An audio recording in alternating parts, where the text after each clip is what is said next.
Hi everyone, Troy Martin from TM Fitness, and let's talk about fuel for your energy system.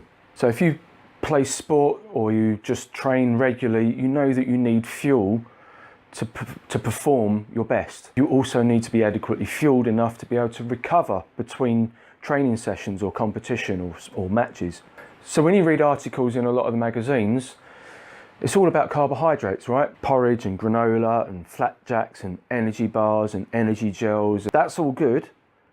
And yes, you do need carbohydrates to be able to perform at the level that you want. Carbohydrates make you fat. Everyone knows that. No, just read a manual.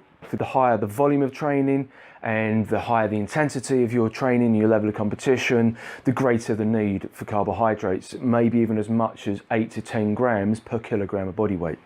But you can cycle your carbohydrates.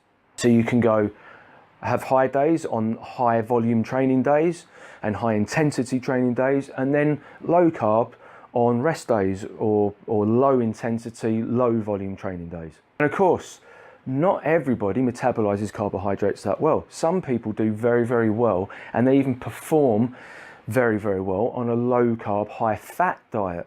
But fat makes your heart explode. No! Fat is very energy dense and it provides you with a lot of fuel, particularly if you're operating in the aerobic zone.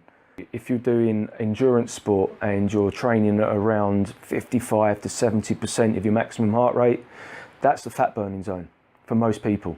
However, the fitter and more conditioned you are, the higher that level goes.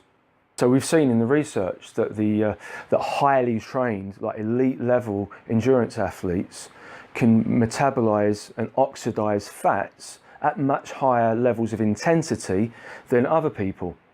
So for you, you need to work out which makes you feel better, which makes you perform better out of the carbs and the fats, and then you need to have slightly more of one or the other.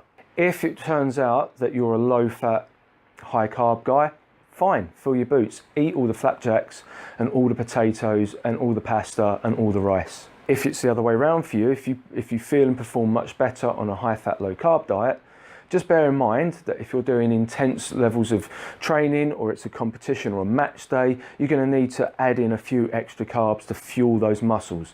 And then of course you've got to get that protein as well. And as I always say, a portion of protein with every meal, keeping that consistent throughout the day, every day. But protein leaches calcium from your bones and makes them break. No, it doesn't. Okay, so that is fuel for sports in a nutshell. If you've got any questions, stick it in the box below. I'll do my best to answer. Laters.